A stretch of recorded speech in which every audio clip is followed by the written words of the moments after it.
focusing on the things that married what I enjoyed with what was lucrative and made money for my family. We've got Courtney here. As I mentioned, Courtney Yopp Norris, the owner and head baker of the Pocket Bakery in Louisville, Kentucky. She has over 20 years of baking experience, but she took that and turned it into a real business in 2018. And before she opened her bakery, she worked in political, financial, and corporate communications. So quite a pivot. Her baking is inspired by the flavors of desserts she had as a child growing up in Kentucky, and everything she makes is made with scratch from high quality ingredients in small batches. Sounds delicious. So Courtney, thank you so much for joining us. I know that I just gave an introduction to everyone about you, but I would love to start with the real story. You know, who is Courtney? Can you tell us a little about your background, even starting at the beginning? I mean, it sounds like your products are highly influenced by your youth. So Yeah, tell us about that. Tell us definitely. about where you grew up, how you eventually made your way into baking. Yeah, absolutely. I am from Western Kentucky originally, from a town called Paducah. I moved here when I was in grade school with my family to Louisville, which is a bigger city, a little more northern. Took inspiration from my grandmother. She was the one who baked in our family. So that's where my love of baking started, and sort of started as a hobby. I was living with my husband in Washington, D.C., working in politics. And we didn't have a ton of friends up there. We didn't do a lot on the weekends, and baking was one of the things that I did. So that's kind of where my baking started, was in that political career. I like to tell this story. When I was in high school and we're all trying to figure out what we want to do when we're older, I took an aptitude test, and it told me I should be one of three things: a carpenter, a mechanic, or a rabbi/priest. And I was like, what am I supposed to do with this? I was a 17-year-old high school student. I was like, I'm not into cars. Like, why did I get these answers? Now I can tell you it's because I answered all the questions with, I like to create things with my hands. I like to help people. Everything that I've done in my career has gone with one of those two things. And so I kind of took that and brushed it aside because I didn't know what to do with it, and wanted a career that had a little bit of job security. So I studied journalism in college, and you had to have a minor. So that minor was political science at the time. Really enjoyed it. I loved campaigns. And so that's the direction I went, because I liked writing, and I liked communicating, and I liked political history. So after I did that for 15 years, worked in Washington, D.C., I moved back here to Louisville with my husband. We wanted to have a house and kids and that kind of thing. And worked for Churchill Downs Incorporated, which is the owner of the Kentucky Derby, and did that for 4 years. And I wasn't super happy working in corporate America. I didn't love it. It wasn't the same as working in politics. I had 3 little kids at home, and just out of necessity needed something else to do. My husband traveled a lot for work, and spent one summer as a stay-at-home mom, and I didn't love it. I was kind of having this identity crisis with, what am I going to do? I had spent so much of my time and energy on my career, and had entwined that so heavily with my identity, which is not a healthy thing to do when you end up not loving it. And took a cookie decorating class just as a way to get out of the house and have a little bit of time for myself, and ended up loving it. And went to Walmart that night after I took the class, bought all of the things that I would need to make these sugar cookies and the royal icing. And I perfected it over like a 2-week process. I think I made like 150 pumpkin sugar cookies. It was the only thing I could decorate, was like this pumpkin. I had it down pat though, and started giving them to friends and family. And people wanted to start ordering them. And I was like, wow, looked at my husband and said, maybe this could be the business. Maybe I could support our family this way. I wouldn't have to leave the house. I could do it from home. I could be there with my kids when they needed me. And that's sort of how the Pocket Bakery started. So in October of 2018, I started my little Instagram and my website. And the good news is, when you've had a communications background, that kind of stuff came a little bit more naturally to me and was a little bit easier. It was the other side of the business side that took a little bit of the figuring out for me, and had a lot of like growing pains as I went along over the last 4 years. What do you think was the most difficult part? Like, what out of that business category, what was toughest for you to nail? I think coming up with the processes. And so in the beginning, I sold a dozen cookies for $18. And my husband looked at me and he was like, well, maybe we should figure out like how long it takes you. And he's the business. He's a finance major. He's a finance guy. He has 3 businesses he works on. So let's figure it out. So I timed myself to see how long it actually took to make 2 dozen cookies and decorate them. And he's like, okay, you're making like a quarter an hour. Oh no. I was like, okay, so I doubled my price so that I could actually pay myself. But I took that learning experience back then and 100% applied it the entire rest of my business. I figured out how long it actually took to do everything that I do and how much it was costing me. And I think that was the number one lesson from the beginning that I've continued to take with me, because had he not done that, I probably would have just picked a number out of the air, which is what I did, and sold things for that. So I've always taken that. And then the processes of everything and making them more efficient, right? So we learned to do this on a small scale when we start in our home kitchens. I started with my 3.5 quart KitchenAid mixer. And if anybody bakes, they know you can't even make a double batch of anything in that. So like I started with this tiny mixer with like 4 cookie sheets, a small oven, and slowly upscaling that and making my process quicker and more efficient. I mean, that was a learning curve. My first Valentine's Day in 2019, I sold 500 cookies.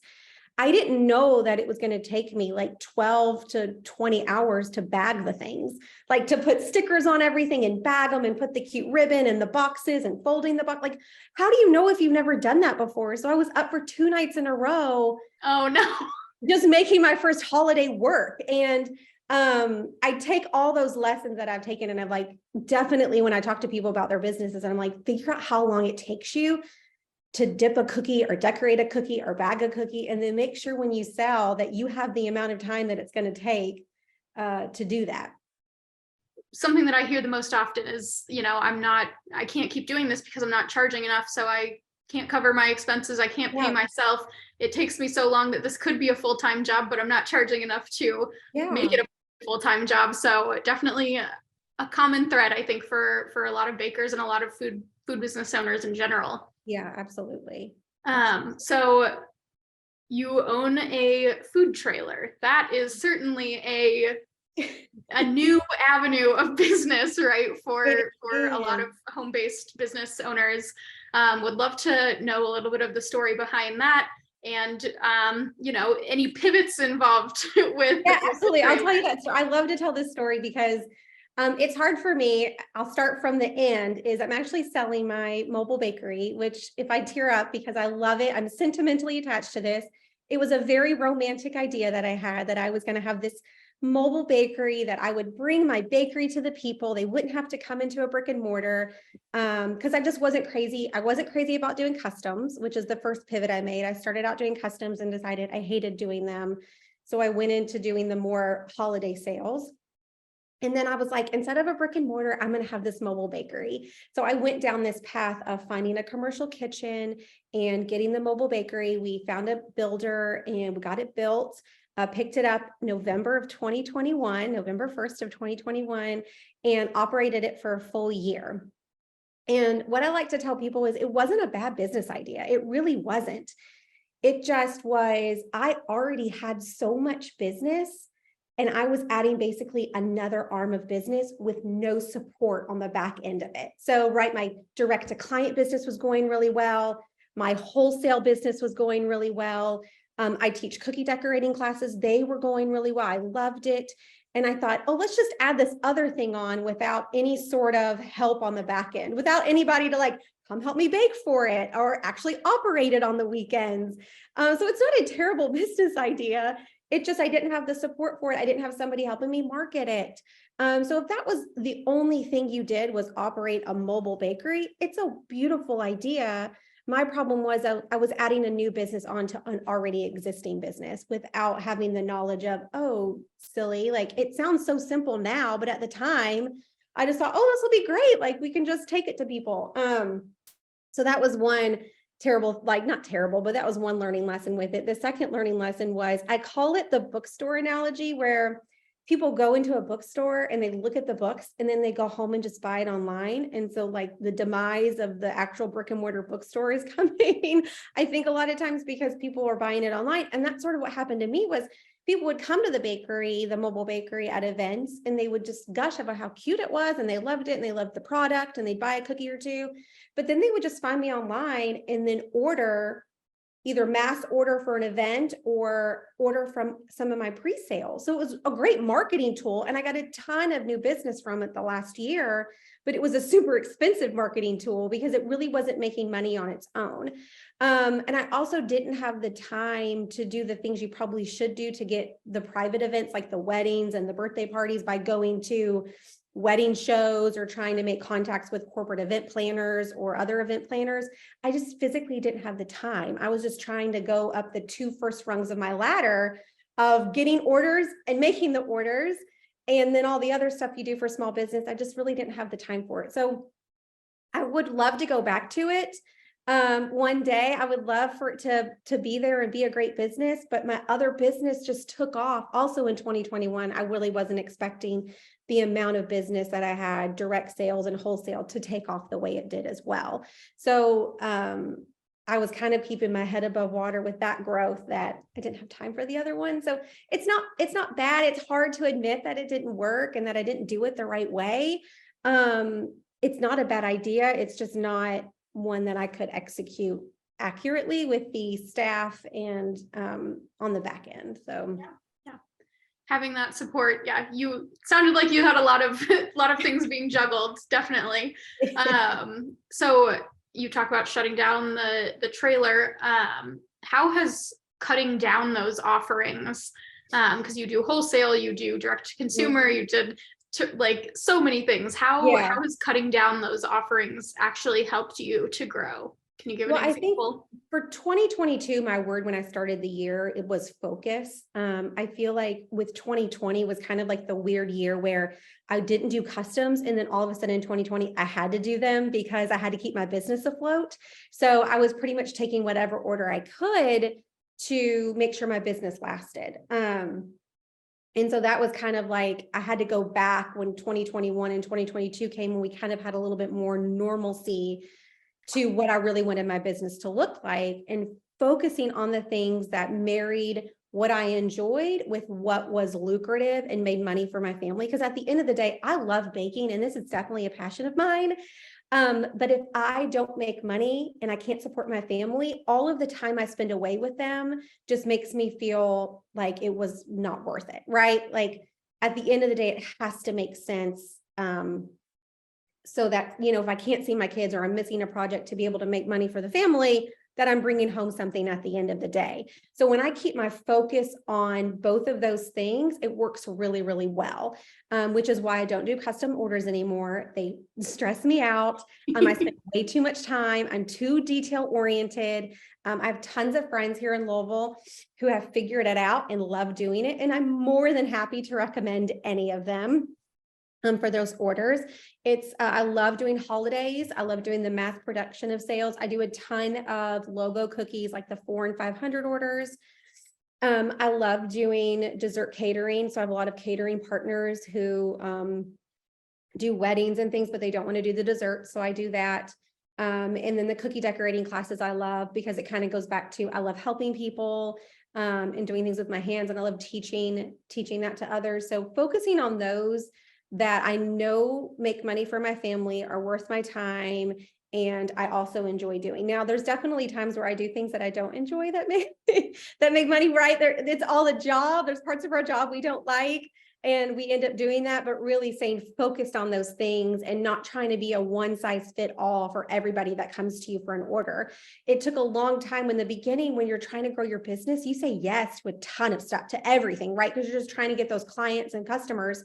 And then after a while, you have to realize not everybody is your client, not everybody is your customer, and that's okay. It doesn't mean that you're going to fail or that it's not going to be successful. It just means like they're just fit for somebody else, for somebody else's business.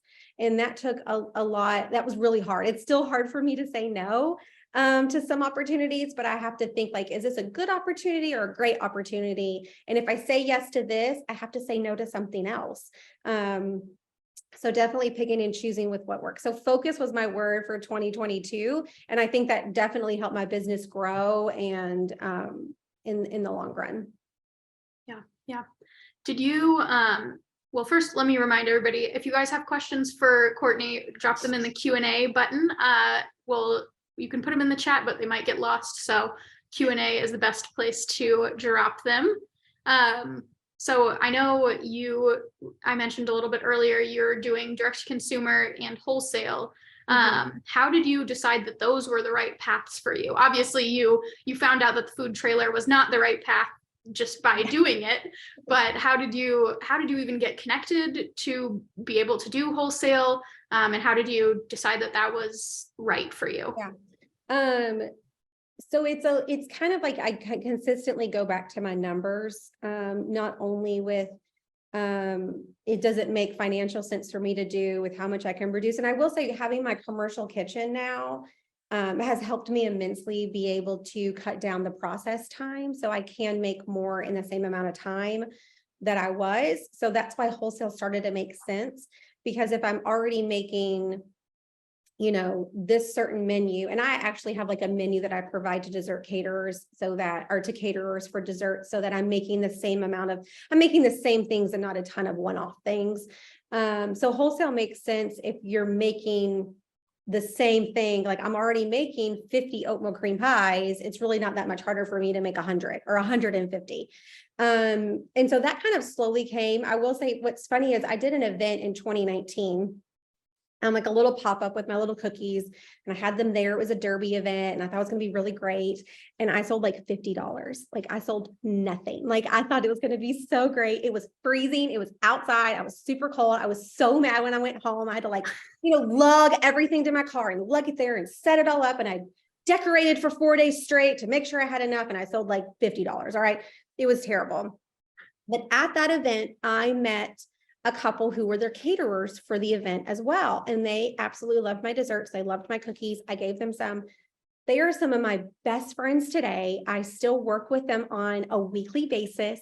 They're getting ready to open a restaurant. I'm helping do all of the desserts for that restaurant. So I just say that anytime I've done any event that felt really great or really terrible, it's always been great. I've always met new people. I've always met a new customer. I've always met a new client. So it's been kind of like a long-term growth process where not saying yes to a lot of stuff in the beginning really worked out for me, so that now I can kind of be able to focus. You start out this way and you're slowly going in to kind of figure out what your lane is and what is the best benefit.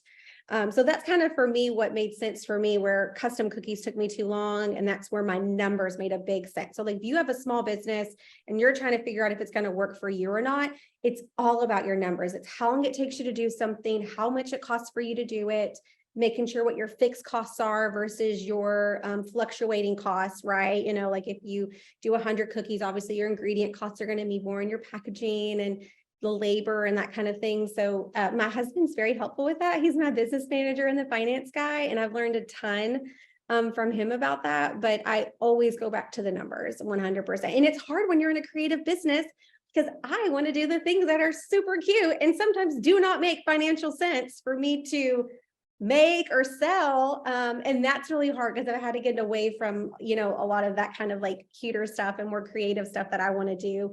But there's a happy medium for it. Yeah. If it might be really cute, but if it takes you 6 hours a cookie to do, doesn't really make sense. I know. This is why we do samples. This is why I do samples. I'm like, do samples just so you know, like how long it takes. And, So I have a question from Lindsay. She is asking, so she's in the process of converting an old trailer into a bakery trailer. Sounds like what you were doing. She lives in California, having trouble navigating what she legally needs to do.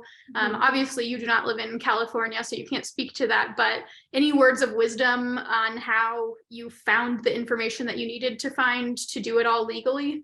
Yeah, absolutely. So the fun thing about if you're a home-based baker and I don't know the home-based cottage food laws in California, but for here in Kentucky, I could do everything on our mobile bakery trailer as long as it was pre-packaged. So basically I described it as a really cute lemonade stand, right? Like I basically was selling the same thing from a table as I was on the mobile bakery. I actually called a health inspector to ask him just questions. I found our local health inspector and I called him and I said, hey, where can I find the rules of what I can sell and what I can't sell? And he basically just told me over the phone. He's like, you can go here, you can Google this and figure it out. But he told me what I could sell and what I couldn't sell based upon being a cottage food baker. And what I had to have inspected on the food truck and did it. And it was super helpful. And most health inspectors are so easy to work with. They are trying to support you as the small business, owner. That's what I have found here in Kentucky. So it was a lot of Googling and then calling people and just bugging them and asking them questions. And I didn't feel bad about bothering people, I think, trying to get the answers because I was coming from a place of, I want to do this right. I want to do it legally. But I know here in Kentucky, as long as everything's prepackaged, it pretty much is just a prop, if you're not selling anything that has to be like stored on it. Absolutely. All right, Hopefully we're running up against our time, so we'll answer a couple more questions from the audience quickly. Lynn wants to know, when you do logo cookies, do you use a printer? I do. I use an edible printer. I use Eddie, the edible printer. It had about a 2-hour learning curve and it was worth every penny. If you're a cookier or some other kind of home-based food service that wants to print on things, it's worth every penny. Amazing. And did you need special permissions for your mobile bakery? I did. So a lot of times in my city, if I was taking it downtown, I would have to have a license to operate it for a certain amount of time in a certain area. So I had to Google that stuff. But most of the time when I did my mobile bakery, it was for private events. It was like in front of a store and I had permission of the store. They invited me in, or it was for a wedding or a gala. So a lot of times I did not have to have special permits or licensing because I wasn't operating in a public facility. Got it. And last question is, where do you get your wholesale packaging from? Any resources? Yeah, I get a lot of my Paper Mart and BRP Box Shop are the two places, and Clear Boxes. So pretty much I just go around and figure out who has the best price on that item. And I order a ton of stuff in bulk. So I figure out, I'll look at how many cookies I sold, like how many paint your own cookies did I sell last year? Okay, that takes a 5x7 box, and I'll try to order as many as I can. So I get that, that tiny rate. The same with stickers, that sort of thing. I try to get it for each a penny. And that's a little bit harder because you are spending a lot more money up front and you are using some of your funding that you kind of made like in December to kind of prep for the first 6 months of the year. And it's hard if you don't have places to store it. So that's the other hard part. But those two places, Clear Boxes, BRP Box Shop. Great call. Awesome. Well, we are going to wrap it up. Thank you all so much for joining. Courtney, thank you for sharing all of this. What an incredible lesson.